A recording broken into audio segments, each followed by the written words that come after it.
सभी प्यारे प्रशिक्षकों को मैं नमस्कार।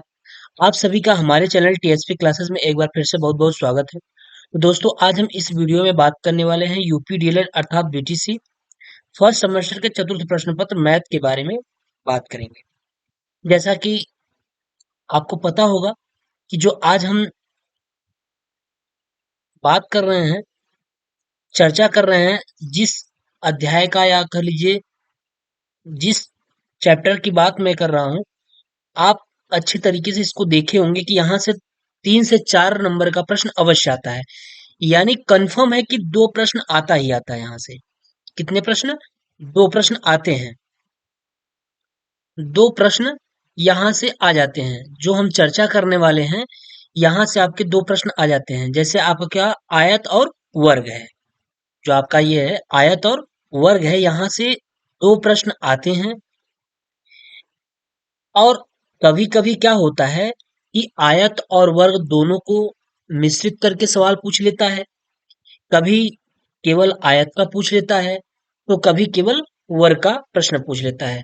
तो ये आपके लिए जो सेगमेंट है, ये जिसमें हम चर्चा करने वाले हैं, ये आपके लिए बहुत ही महत्वपूर्ण है। आप सीरीज को उठा के देख लीजिएगा, पिछले यानी प्रीवियस ईयर का पेपर उठा करके देख लीजिए, आपको सही चीजों का अंदाजा हो जाएगा कि वाकई में यहाँ से 2 प्रश्न आ रहा है, हर बार आ रहा है। एक 2019 सन 2019 ही ऐसा रहा जहां से कि यहाँ से प्रश्न नहीं पूछा गया। 2019 में यहाँ से प्रश्न नहीं पूछा गया था। बाकी जितने भी साल के हैं, हर बार प्रश्न यहाँ से 2 प्रश्न पूछा गया है। या तो क्या कर लेता है, एक अति लघुत्तरी में पूछ लेता है और एक लघुत्तरी में पूछ लेता है। तो अगर एक अति लघुत्तरी में पूछा और एक लघुत्तरी में पूछा, तो दो 1 नंबर का अति लघुत्तरी और 2 नंबर का लघुत्तरी मिला कितना हो गया, 3 नंबर का। कभी कभी क्या होता है कि लघु उत्तरी और लघु उत्तरी यानी दोनों लघु उत्तरी में ही पूछ लेता है, तो 2 और प्लस 2 कितना हो जाएगा, 4 नंबर। यानी मैक्सिमम कितना, मैक्सिमम 4 नंबर और मिनिमम कितना पूछता है, 3 नंबर। तो अगर हम आपसे बात करें कि अगर एक वीडियो से आपका 3 से 4 नंबर का कंफर्म हो रहा है, क्लियर हो रहा है, तो बताइए इसमें क्या दिक्कत है। हम आराम से पढ़ लेंगे, एक वीडियो को अच्छी तरीके से देख लेंगे। जितने प्रश्न यहाँ हैं, सबको हम प्रैक्टिस करा दे रहे हैं। उसके बाद अगर आप कहेंगे तो हम एक प्रैक्टिस सेट भी ला देंगे कि आप उतने ही प्रश्नों को प्रैक्टिस कर लीजिए। इसके अलावा और आपको पढ़ने की जरूरत नहीं पड़ेगी। आपको ना किताब में ढूंढने की जरूरत पड़ेगी, ना तो आपको सीरीज में ढूंढने की जरूरत पड़ेगी। कुछ भी नहीं करना पड़ेगा, केवल आप इस वीडियो को देखिएगा।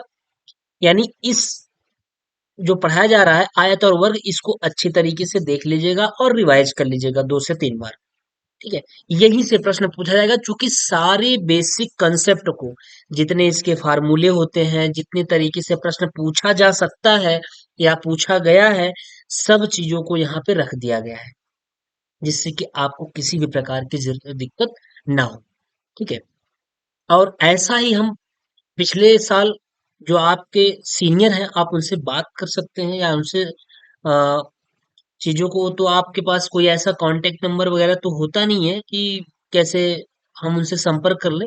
नहीं तो बिल्कुल हूबहू ऐसे इस तरीके से चीज़ों को लाया गया था। वहाँ से भी अच्छे मार्क्स बच्चों के आ गए थे। यानी अच्छे नंबर यहाँ से फँस गए थे, आ गए थे एग्ज़ाम में। तो उसी तरीके से, उसी पैटर्न पे आज हम फिर आपके फर्स्ट सेमेस्टर के बच्चों के साथ एक सेगमेंट यानी एक अध्याय स्टार्ट कर रहे हैं। तो चलिए देखिए, है क्या, ये है आयत व वर्ग। इस पे प्रश्न होगा। तो पहले हम आयत के बारे में देख लेते हैं कि आयत क्या चीजें हैं और वर्ग क्या है। आयत के बारे में देखते हैं। आयत रेक्टेंगल, ऐसा चतुर्भुज जिसके चारों अंतः कोण समकोण होते हैं। चारों अंतः कोण क्या होंगे, समकोण होते हैं, उसे आयत कहते हैं। आयत एक ऐसा चतुर्भुज है जिसके आमने सामने की भुजा क्या होती है, बराबर होती है। क्या होती है, बराबर होती है, तथा प्रत्येक कोण कितने अंश का होता है, 90 डिग्री का होता है। जी हाँ, प्रत्येक जो कोण होता है वो 90 डिग्री का होता है। और आयत में क्या होता है, आयत के आमने सामने की भुजाएं आपस में बराबर होती हैं, यानी लंबाई लंबाई बराबर होगी और चौड़ाई चौड़ाई के बराबर होगी। जैसा कि यहाँ आपको एक फिगर से दिखाया गया है कि देखिए, ये वाली भुजा अपने सामने वाली भुजा के बराबर है। और ये वाली भुजा अपने सामने वाली भुजा के बराबर है, यानी आयत है। तो आयत में हम कह रहे हैं कि आयत के में आमने सामने की भुजाएं आपस में बराबर होती हैं। और दूसरी चीज क्या होती है कि इसके जो कोण होते हैं वो प्रत्येक कोण कितने डिग्री के होते हैं? 90 डिग्री के होते हैं। कितने डिग्री के होते हैं? 90 डिग्री के होते हैं। तो वही हमारा क्या हो जाता है? आयत हो जाता है। अब हम आयत के क्षेत्रफल के बारे में बात कर लेंगे, आयत के परिमाप के बारे में बात कर लेंगे, आयत के विकर्ण के बारे में बात कर लेंगे। जहां जहां से प्रश्न आता है बस उतना ही हम बात करेंगे, फालतू की चीजों को बात करने से कोई मतलब नहीं है, क्योंकि ये आपके एग्जाम के लिए बहुत ही इंपॉर्टेंट होने वाला है। और दूसरी चीज, अब आपके पास समय भी बहुत कम बचा है, इसलिए फालतू चीजों को पढ़ने से कोई मतलब नहीं है। बिल्कुल फैक्ट चीजें आप पढ़िए, जो आपके लिए हेल्पफुल हो। ठीक है। बाकी आप जिस चीज में पीएचडी करना चाहते हैं वो बाद में करिएगा, लेकिन पहले यहाँ पे हम क्या करेंगे, पहले फैक्ट चीजों को पढ़ लेते हैं। देखिए पहला दिया हुआ है, कह रहा है आयत का क्षेत्रफल। आयत का क्षेत्रफल क्या होता है? आयत का क्षेत्रफल बराबर क्या होता है? लंबाई गुणित चौड़ाई। आयत का क्षेत्रफल L इंटू बी होता है, लंबाई गुणित चौड़ाई। ठीक। आयत का परिमाप क्या होता है? पेरीमीटर क्या होता है? अब आयत का परिमाप का मतलब ये होता है कि इसमें कितनी लंबाई है और कितनी चौड़ाई है, उसी को हम ऐड कर देते हैं। तो लंबाई कितनी है? एक लंबाई और एक ये लंबाई, दो लंबाई हो गई। दो लंबाई और दो चौड़ाई, तो हम लिखेंगे क्या? दो लंबाई और प्लस दो चौड़ाई, यानी टू लंबाई को एल से प्रदर्शित करते हैं और चौड़ाई को बी से प्रदर्शित करते हैं। एल फॉर लेंथ होता है और बी फॉर ब्रेथ होता है ना? तो दो लंबाई और प्लस क्या हो जाएगा? दो चौड़ाई हो जाएगा। तो इसको हम लिख सकते हैं, दो यहां से कॉमन बन जाएगा, तो टू एल प्लस बी क्या लिख लेंगे? टू एल प्लस बी, दो लंबाई प्लस चौड़ाई हो गया। ये हमारा क्या हो गया? आयत का पेरीमीटर हो गया, यानी आयत का परिमाप हो गया। ठीक। बहुत मेहनत करके चीजों को बनाया गया है आपके लिए, क्योंकि हम ये चाहते हैं कि हमारे जितने भी बच्चे, हमारे जितने भी स्टूडेंट्स हैं, उनका अब मैथ में, मैं मैथ में गारंटी के साथ कर रहा हूँ, अगर आप मेरा सारा क्लास लेते होंगे, आप हमारी सारी क्लासेस अगर लेते होंगे अगर, तो आपके जो मैथ में नंबर होंगे वो 20 प्लस होंगे, 20 नंबर प्लस होंगे। क्योंकि इस तरीके से उस चीज को बनाया जा रहा है जिससे कि हमारे बच्चों को ज्यादा से ज्यादा फायदा मिले। ठीक है। चलिए, आयत का विकर्ण। आयत का विकर्ण क्या होता है? आयत का विकर्ण बराबर होता है लंबाई का स्क्वायर प्लस चौड़ाई का स्क्वायर। जो आयत का विकर्ण होता है, अच्छा थोड़ा सा हम विकर्ण के बारे में चर्चा कर लेते हैं। जैसे यहीं पे हमारा ये क्या है? विकर्ण। देखिए विकर्ण कैसे होता है, ये इस तरीके से, ये वाली जो लाइन होती है विकर्ण होती है, और यहाँ से ये भी लाइन क्या होती है? विकर्ण हो जाती है। विकर्ण ये है, ये आपका विकर्ण है। अगर आपसे विकर्ण पूछता है तो आयत का विकर्ण बराबर होता है क्या? लंबाई का स्क्वायर प्लस चौड़ाई का स्क्वायर। किसमें? करड़ी में। तो करड़ी में L square plus B square. ये आयत क्या होता है? विकर्ण होता है। ठीक है। तो ये तो हम बात कर लिए आयत के बारे में। अब इसी तरीके से हम वर्ग के बारे में भी बात कर लेंगे। देखिए, हम इसलिए दोनों को एक साथ बात कर रहे हैं क्योंकि आप देख रहे होंगे प्रीवियस ईयर के पेपर में कुछ ऐसे सेट्स हैं, यानी कुछ ऐसे पेपर है जिसमें क्या होता है कि आयत और वर्ग दोनों मिला करके प्रश्न दिया हुआ है। तो इसलिए हम पहले क्या करेंगे, आयत और वर्ग दोनों के बारे में समझ लेंगे, उसके बाद हम उस पर प्रश्न कर लेंगे। बड़ी आसानी से चीजें हो जाएंगी, आपको परेशान होने की जरूरत नहीं है, आपको कुछ भी करने की जरूरत नहीं है। मैं जो पढ़ा रहा हूँ आप उसको पढ़ लीजिए, बाकी और एक्स्ट्रा आपको कुछ करने की जरूरत नहीं है। और मैं लगभग लगभग इसी चीज को खोज रहा हूँ कि कहाँ से 2 से 3 नंबर के प्रश्न पूछ रहे हैं, मैं उसी उसी को फिर से मैं अपने बच्चों को रिवाइज करा दूं, और फैक्ट क्वेश्चन के साथ, जिससे कि उनको इधर उधर भटकने की जरूरत ना पड़े। चलिए वर्ग की बात कर लेते हैं। स्क्वायर, ऐसा चतुर्भुज जिसके चारों अंतःकोण समकोण हों तथा चारों भुजाएं बराबर हों, उस चतुर्भुज को वर्ग कहते हैं। यानी इनके चारों अंतःकोण क्या होते हैं? समकोण होते हैं। जिस तरीके से आपका क्या हुआ था, जिस तरीके से आयत हुआ था, उसी तरीके से आपका वर्ग भी होगा। वर्ग के चारों अंतःकोणों का जो चारों अंतःकोण होंगे वो प्रत्येक कोण कितने कितने के होंगे? 90 डिग्री के होंगे। ठीक है। और दूसरी चीज, वर्ग की एक सबसे मस्ट, सबसे इंपॉर्टेंट प्रॉपर्टी ये होती है कि इसकी चारों भुजाएं आपस में क्या हो जाती हैं? बराबर हो जाती है। इसकी चारों भुजाएं आपस में क्या हो जाती हैं? बराबर हो जाती हैं। यानी एडी भुजा बराबर डीसी भुजा बराबर सीबी भुजा बराबर एबी भुजा। ठीक है। ये चारों भुजाएं आपस में क्या हो जाती हैं? बराबर हो जाती हैं। तो क्या कहलाता है? स्क्वायर कहलाता है। चलिए अब हम वर्ग के क्षेत्रफल के बारे में चर्चा कर लेते हैं कि वर्ग का क्षेत्रफल क्या होता है। तो अगर चारों भुजाएं बराबर हैं तो लंबाई L इंटू जब B में हम मल्टीप्लाई कराएंगे, यानी L बराबर भी A है और B बराबर भी क्या है, A ही है। तो भैया बताइए, क्योंकि इसमें लंबाई और चौड़ाई दोनों समान है, दोनों बराबर हैं। जब दोनों बराबर हैं तो वर्ग का जो क्षेत्रफल होगा लंबाई गुणित चौड़ाई होगी। यानी जो हमारा बेसिक फार्मूला होता है वो होता है क्या, लंबाई और गुणित क्या होती है, चौड़ाई होती है। बेसिक फार्मूला हमारा यही होता है।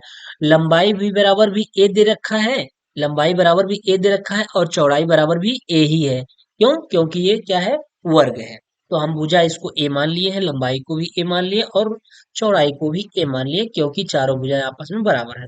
तो भुजा यानी लंबाई इंटू चौड़ाई ए इंटू ए बराबर क्या हो गया, ए इंटू ए बराबर क्या हो गया, ए स्क्वायर। यानी वर्ग का जो क्षेत्रफल होता है वो क्या होता है, भुजा स्क्वायर होता है। चलिए अब वर्ग का परिमाप, परिमाप का मतलब होल, जितना भी है, जितनी चीजें हैं, जितनी लंबाई है, जितनी चौड़ाई है, सबको जोड़ देना है। तो बताइए वर्ग का परिमाप बराबर क्या हो जाएगा, कितनी लंबाई है, दो लंबाई और दो चौड़ाई। ठीक है, तो दो लंबाई का मतलब ए प्लस ए बराबर कितना, 2a, और प्लस फिर ए चौड़ाई ए प्लस ए बराबर 2b। लेकिन हम यहाँ पे ए और बी से कोई मतलब हमारा नहीं है। क्यों? क्योंकि क्योंकि ये मतलब नहीं है, क्योंकि इसकी चारों भुजाएं क्या हैं, बराबर हैं। अगर ये ए है तो ये भी ए है, तो ये भी ए है और ये भी ए ही है। तो जब हम इसको जोड़ेंगे, ऐड करेंगे, तो क्या हो जाएगा, ए प्लस ए प्लस ए प्लस ए, यानी ए के दो ए, तीन ए और एक चार ए, कितना हो जाएगा, ए प्लस ए प्लस ए प्लस ए। तो जब टोटली चारों को हम ऐड करेंगे तो कितना हो जाएगा, 4a हो जाएगा। यानी वर्ग का जो परिमाप हो जाएगा, चार गुणित भुजा हो जाएगी। ये चीज होती है। परिमाप का मतलब देखिए होता है किसी भी चीज का परिमाप हो तो उसकी चार जितनी भी भुजाएं दी, अगर तीन भुजा वाला है तो तीनों भुजाओं का योग हो जाता है, चार भुजा का है तो चारों भुजाओं का योग हो जाता है। अब वो डिपेंड करता है कि उसकी प्रॉपर्टी क्या है, यानी वो डिपेंड करता है कि वो किस तरीके का है। तो वर्ग का जो परिमाप होता है चार इंटू भुजा, चार इंटू ए हो जाएगा। अब वर्ग के विकर्ण की बात करें, जब इसकी भुजाएं बराबर हैं तो विकर्ण की प्रॉपर्टी क्या हो जाएगी, वर्ग का विकर्ण डायगोनल इक्वल टू होता है अंडर रूट टू इंटू भुजा। यानी कितना हो जाएगा, अंडर रूट टू इंटू भुजा हो जाएगा। क्या हो जाएगा, अंडर रूट टू इंटू भुजा। तो वर्ग का जो विकर्ण होगा वो अंडर रूट टू इंटू भुजा हो जाएगा। ठीक, बस इतना ही आपके लिए इम्पोर्टेंट था, और यहीं से क्वेश्चन पूछता भी है। इसी में से जितने ये फार्मूले बताए गए हैं, छह फार्मूले बताए गए हैं, बस इसी छह फार्मूलों में से आपका प्रश्न पूछता है, इसके बाहर और कहीं नहीं जाता है। तो चले हम लोग अब चलते हैं प्रश्न की तरफ, क्वेश्चन की तरफ, किस तरीके से क्वेश्चन पूछ रहा है। ठीक, ये चीजें। तो चलिए आइए क्वेश्चन की तरफ देख लेते हैं। तो प्रश्न क्या कह रहा है उसको देख लेते हैं, और बड़ी सावधानी पूर्वक आप इसको अच्छी तरीके से पढ़ लीजिएगा, जिससे कि दिक्कत नहीं हो। पहला प्रश्न कह रहा है कि एक आयताकार गत्ते का क्षेत्रफल 117 वर्ग सेंटीमीटर है, इसकी लंबाई दे रखा है 13 सेंटीमीटर। तो गत्ते की चौड़ाई ज्ञात कीजिए। गत्ते का क्या पूछ रहा है, चौड़ाई पूछ रहा है, लंबाई दे रखा है और गत्ते का क्षेत्रफल दे रखा है। ये प्रश्न 2018 में आया हुआ है। तो चलिए हम इसको हल करेंगे, तो कुछ इस तरीके से होगा।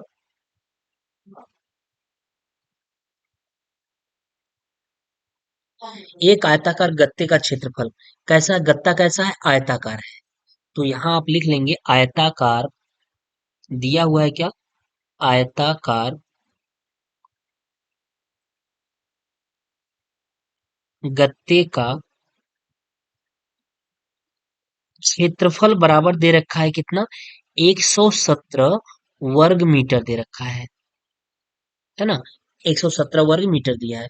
और इसकी लंबाई दे रखा है, क्या दिया है, लंबाई दे रखा है, लंबाई इसकल टू कितना दिया है, 13, माफ करिएगा ये सेंटीमीटर दिया हुआ है, मीटर नहीं, वर्ग सेंटीमीटर दिया हुआ है। ठीक है, 117 सेंटी वर्ग सेंटीमीटर। ठीक। तो ये कितना दिया है, लंबाई कितना दे रखा है, 13 सेंटीमीटर दे रखा है। अच्छा पूछ क्या रहा है, पूछ रहा है चौड़ाई बताइए भैया, चौड़ाई क्या होगी। तो चौड़ाई चलिए निकाल देंगे हम, चौड़ाई, चौड़ाई पूछ रहा है। तो आप यहाँ पे आयताकार गत्ते का क्षेत्रफल वाला फार्मूला लगा दीजिए। तो आयताकार गत्ते का जो क्षेत्रफल होता है वो होता है कितना, यानी आयताकार गत्ते का क्षेत्रफल बराबर आयताकार गत्ते का क्षेत्रफल बराबर कितना दे रखा है, 117, यानी L इंटू बी होता है, L इंटू बी। और कितना दे रखा है, L इंटू बी, 117 बराबर L इंटू बी, ये दे रखा है। अच्छा इसमें लंबाई भी दिया हुआ है, लंबाई कितना दे रखा है, लंबाई देखिए दिया है, लंबाई 13 सेंटीमीटर। तो लंबाई कितनी हो गई, तो लंबाई 13 हो गई इंटू बी बराबर 117। तो यहां से अगर हम बी का मान निकालना चाहेंगे तो बी इक्वल टू कितना हो जाएगा, 117 के बटा कितना हो जाएगा, 13। ठीक है। तो 13 नवैया कितना हो गया, 13 नवैया 117, यानी कितना हो गया, 9 सेंटीमीटर। ये क्या आ गया, 9 सेंटीमीटर आपकी चौड़ाई आ गई, यही आंसर हो गया। 2018 में प्रश्न पूछा गया है ये, यही पूछा था, गत्ते की चौड़ाई निकालनी है, लंबाई दे रखा है और क्षेत्रफल दे रखा है, तो बड़े आराम से आप निकाल लेंगे। अगर आपको फार्मूला पता है, कंसेप्ट आपका क्लियर है, तो आप आसानी से सवाल लगा लेंगे। चलिए अगला सवाल कर रहा है, यदि किसी वर्ग की एक भुजा 6 सेंटीमीटर है तो उसका क्षेत्रफल ज्ञात करें। देखिए 2018 में ये भी प्रश्न पूछा गया, एक प्रश्न हो गया और एक 2018 में ये भी पूछा गया है। यदि किसी वर्ग की एक भुजा 6 सेंटीमीटर दी है तो उसका क्षेत्रफल, तो वर्ग का क्षेत्रफल बराबर क्या होता है, वर्ग का क्षेत्रफल बराबर क्या होता है, भुजा स्क्वायर। और एक भुजा ए बराबर दे रखा है, ए बराबर दिया है कितना, 6 सेंटीमीटर, 6 सेंटीमीटर, ये क्या है, दिया है ना, ये दिया है। तो वर्ग का क्षेत्रफल पूछ रहा है, तो वर्ग का क्षेत्रफल बराबर क्या हो जाएगा, वर्ग का क्षेत्रफल बराबर ए का मान 6 दे रखा है, 6 का स्क्वायर कर देंगे, बराबर कितना आ जाएगा, 6 6 के 36 वर्ग सेंटीमीटर हो जाएगा। ध्यान रहे क्षेत्रफल है इसलिए वर्ग सेंटीमीटर इसकी यूनिट हो जाएगी। अन्यथा अगर आप बहुत सवाल सही लगा दिए, अगर इसकी यूनिट आप गलत लिख दिए, ये यूनिट अगर आप इसकी गलत लिख दिए तो आपका नंबर कट जाएगा, 100% नंबर कट जाएगा। क्यों, क्योंकि यूनिट अगर यहाँ वर्ग सेंटीमीटर न लिख करके आप केवल सेंटीमीटर लिख देंगे, तब भी आपका नंबर कट जाएगा। क्योंकि सेंटीमीटर लिख देंगे तो वो क्षेत्रफल नहीं रह जाएगा, क्षेत्रफल हमेशा स्क्वायर में होता है। ठीक है। चलिए ये हो गया। अगला प्रश्न क्या कह रहा है, प्रश्न नंबर 3 कह रहा है कि एक आयत की लंबाई दिया है 50 मीटर, क्या दे रखा है, आयत की लंबाई 50 मीटर है तथा उसका परिमाप दे रखा है 180 मीटर। तो उसका क्षेत्रफल ज्ञात कीजिए। यानी है क्या, ये आयत है और इसकी लंबाई दे रखा है, ठीक है, लंबाई दिया है तथा उसका परिमाप भी दे रखा है 180 मीटर, तो क्षेत्रफल पूछ रहा है। तो अगर लंबाई दिया है और परिमाप दिया हुआ है तो इस लंबाई के और उस परिमाप से हम चौड़ाई निकाल लेंगे। क्यों, क्योंकि यहाँ पे दिया हुआ है, लिख लीजिए इसको, दिया है, क्या दिया है,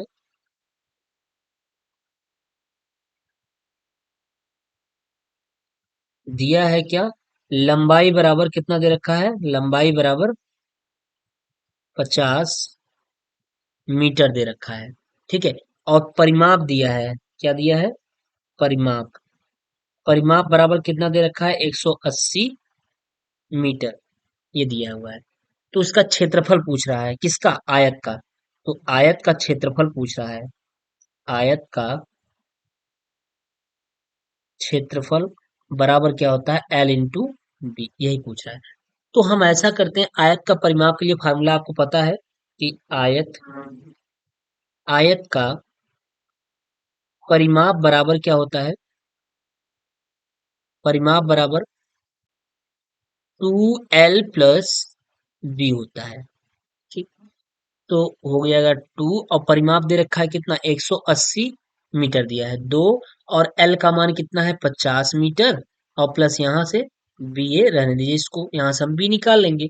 तो कितना हो जाएगा, 180 बराबर 50 दूना 100 हो गया और प्लस कितना हो गया 2b हो गया, अंदर दो का गुणा करा दिए।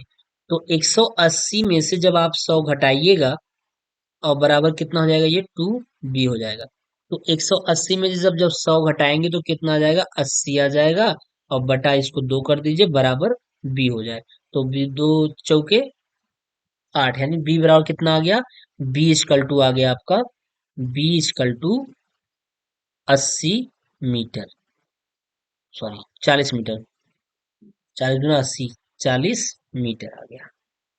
बी का मान 40 मीटर आ गया। जब बी का मान 40 मीटर आ गया तो अब आप यहां से लगा सकते हैं क्या, आयत का क्षेत्रफल निकाल सकते हैं। क्यों? क्योंकि लंबाई भी पता हो गया और आपको चौड़ाई भी पता हो गया, ये दोनों पता हो गया तो हम बड़े आराम से क्षेत्रफल निकाल लेंगे। तो लंबाई कितना है, 50 है, और इंटू चौड़ाई कितना है, 40 है। तो जब मल्टीप्लाई कराएंगे तो 5 चौके 20 हो जाएगा, यानी कितना हो गया, 200 मीटर में सब दिया है इसलिए 200 वर्ग मीटर हो जाएगा। क्या हो जाएगा, 200 वर्ग मीटर। ये आपका क्या हो जाएगा, आंसर हो जाएगा। तो सवाल में कुछ नहीं था, बस थोड़ा सा बड़ा जरूर है, लेकिन आपको समझना होगा कि इसमें लंबाई दे रखा है और परिमाप दे रखा है। तो और हमको क्षेत्रफल निकालना है, तो क्षेत्रफल के लिए हमको तो लंबाई तो चाहिए ही, उसका साथ साथ चौड़ाई भी चाहिए। तो लंबाई तो हमको पता है, लेकिन चौड़ाई नहीं पता है। तो चौड़ाई हम कहाँ से निकाल लेंगे, इसके परिमाप से निकाल लेंगे। तो परिमाप बराबर 2l+b होता है। यहाँ से लंबाई का मान रख करके हम चौड़ाई के मान को निकाल लेंगे। चौड़ाई हमारी कितनी आ गई, ये क्या है, ये चौड़ाई है। क्या है, चौड़ाई बराबर कितना आ गया, 40 मीटर ना। चौड़ाई कितनी आ गई, 40 मीटर। जब चौड़ाई 40 आ गई तो लंबाई दे ही रखी है, तो हम आयत का क्षेत्रफल भी निकाल लेंगे। चलिए, 2022 में ये प्रश्न पूछा गया है। फिर देखिए, फिर ये पुनः दोबारा 2022 में प्रश्न पूछ लिया है। सोचिए कि ये इम्पोर्टेंट है कि नहीं, कितना इम्पोर्टेंट है। अगर आपकी एक क्लास से 3 से 4 नंबर क्लियर हो रहा है तो इससे बड़ी बात और कुछ नहीं हो सकती। चलिए अगला प्रश्न देखिए, कह रहा है 8 मीटर लंबाई तथा 2 मीटर चौड़ाई वाले आयत का क्षेत्रफल एक वर्ग के क्षेत्रफल के बराबर है, तो वर्ग का परिमाप ज्ञात कीजिए।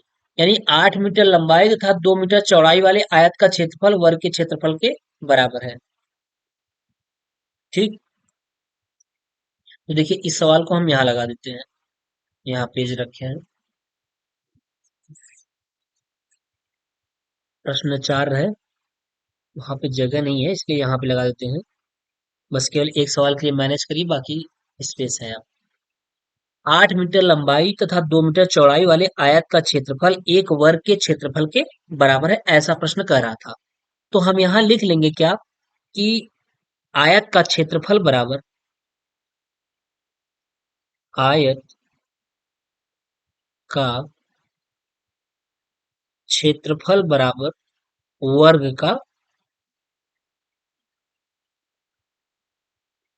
क्षेत्रफल। क्योंकि सवाल में कह ही रहा था कि 8 मीटर लंबाई तथा 2 मीटर चौड़ाई वाले आयत का जो क्षेत्रफल है वो एक वर्ग के क्षेत्रफल के बराबर है। तो आयत के क्षेत्रफल का फार्मूला क्या होता है, एल इंटू बी होता है, और वर्ग का फार्मूला, वर्ग का क्षेत्रफल फार्मूला क्या होता है, वो होता है ए स्क्वायर। अच्छा, लंबाई कितना दे रखा था, लंबाई दिया हुआ है 8 मीटर दिया है, और चौड़ाई कितना दिया है, चौड़ाई इक्वल टू 2 मीटर दे रखा है। तो चलिए रख दीजिए, लंबाई 8 मीटर और चौड़ाई कितना, 2 मीटर, बराबर कितना हो जाएगा, ए स्क्वायर, 8 दूनी 16, 16 बराबर कितना हो गया, ए स्क्वायर। तो क्या पूछ रहा है, वर्ग का परिमाप पूछ रहा है। तो हम यहाँ से पहले हम एक वर्ग की एक भुजा तो निकाल लें। तो जब ए बराबर अगर आप निकालेंगे तो इधर ये क्या लग जाएगी, करड़ी लग जाएगी। तो ए की वैल्यू कितनी हो जाएगी, 4 चौके 16, ए का मान कितना हो गया, 4 हो गया। जब ए का मान 4 हो गया, अब हम निकाल लेंगे यहाँ से वर्ग का परिमाप। वर्ग का परिमाप का फार्मूला पता है, क्या होता है, बताया गया है कि वर्ग का परिमाप बराबर 4 गुणित्ते क्या होता है, भुजा अर्थात ए, 4 गुणित्ते ए होता है। तो ए की वैल्यू पता है, ए की वैल्यू 4 है, तो 4 इंटू 4, 4 इंटू 4 हो गया। तो 4 इंटू 4 बराबर कितना हो गया, 4 चौके 16 हो गया। 16 क्या, अब देखिए किसमें दिया हुआ है, सब मीटर में दिया है, तो 16 ये मीटर होगा, परिमाप है, तो 16 केवल मीटर होगा, ना कि मीटर स्क्वायर होगा। तो यही आपका आंसर हो गया। ठीक है, क्या हो गया ये, उत्तर हो गया। ठीक, वर्ग का परिमाप 16 मीटर आ गया। चलिए, ये चौथा प्रश्न हो गया। ये वाला 2022 में प्रश्न पूछा गया है। अगला प्रश्न कह रहा है, प्रश्न नंबर 5, एक बगीचे की लंबाई दे रखा है 115 मीटर तथा चौड़ाई दिया है 45 मीटर है, तो बगीचे के चारों ओर घेरने के लिए कितने मीटर तार की आवश्यकता होगी। देखिए, जब भी इस तरीके का प्रश्न पूछे तो आप अपने दिमाग में इस चीज को बैठा लीजिए कि लंबाई दिया है और चौड़ाई दिया हुआ है, और कह रहा है कि आयताकार हमारा बगीचा है। बगीचा कैसा है, देखिए हम बगीचा बना देते हैं। बगीचा कुछ इस तरीके का है।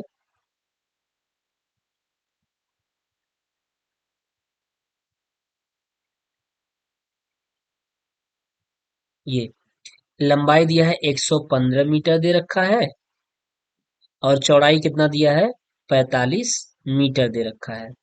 ठीक, ये आयताकार बगीचा है। अब इसको घेरना है एक तार से, इसको तार से घेरना है, तो चारों तरफ घेरेंगे तो ऐसे ही ना घेरेंगे, इसको चारों तरफ तार आपको लगाना पड़ेगा। ये चारों तरफ तार लगा दिए।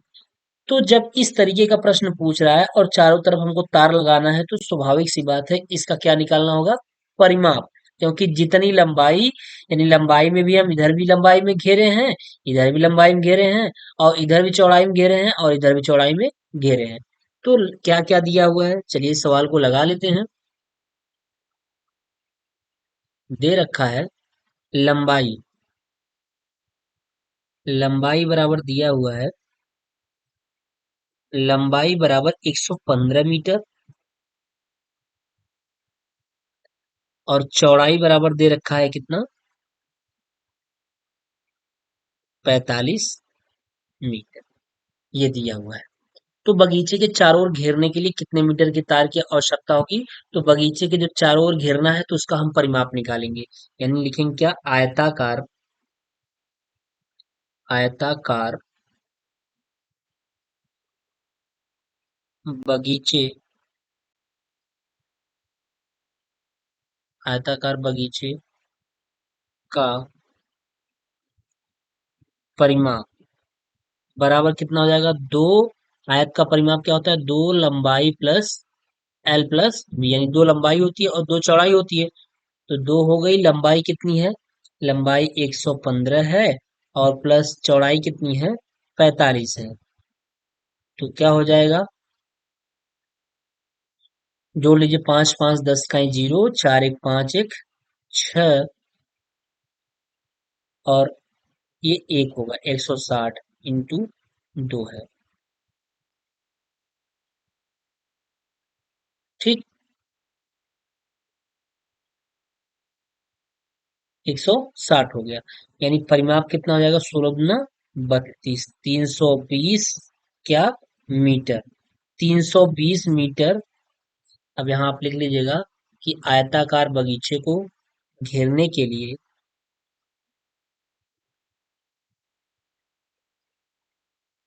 आयताकार बगीचे को घेरने के लिए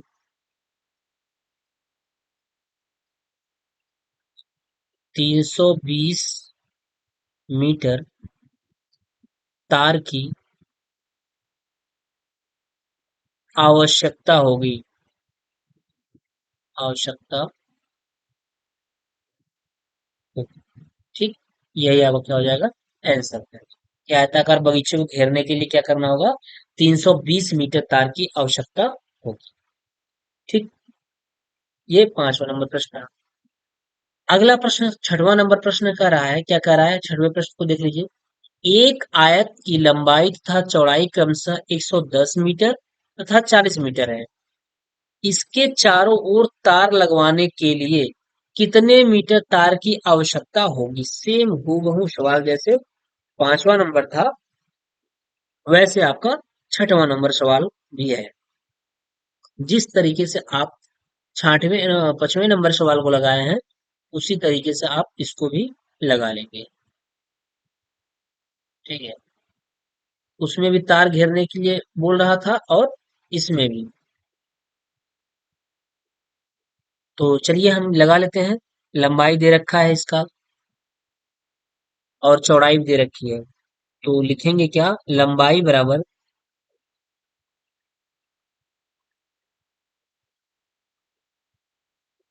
लंबाई बराबर कितना दे रखा है, 110 मीटर। और चौड़ाई कितना दिया है, चौड़ाई बराबर 40 मीटर, है ना। तो चारों ओर तार लगाना है, यानी फिर से वही, ये आयत है। अब इसके चारों ओर क्या लगाना है, तार लगाना है। तो चारों ओर जब तार लगाना है तो मतलब क्या करना होगा, इसका क्या निकालना होगा, परिमाप। तो हम निकाल लेंगे आयत का परिमाप बराबर, आयत का परिमाप बराबर क्या होता है, 2L+B, अथवा क्या, 2 लंबाई और प्लस क्या होता है, चौड़ाई। ये तो लंबाई और चौड़ाई दे रखा है, तो 2 हो जाएगा, L का मान 110 हो जाएगा, और प्लस B का मान कितना हो जाएगा, 40 हो जाएगा। तो इसको हम जोड़ देंगे, अंदर जोड़ने के बाद 2 का मल्टीप्लाई करा देंगे। 110 और 40 कितना हो जाएगा, 150 हो जाएगा। तो 150 गुना कितना हो जाएगा, 15 गुना 30, यानी 150 का गुना गुना करेंगे 300 हो जाएगा। यही आपका 300 मीटर, सब मीटर दिया हुआ है, आंसर हो जाएगा। तो हम इसको लिख क्या लेंगे कि आयत को घेरने के लिए, इसके चारों ओर तार लगाने के लिए कितने मीटर तार की आवश्यकता होगी। तो आयत के चारों ओर,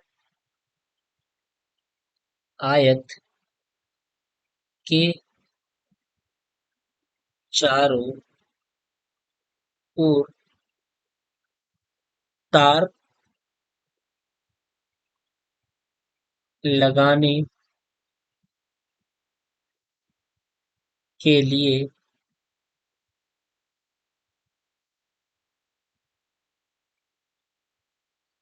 लगाने के लिए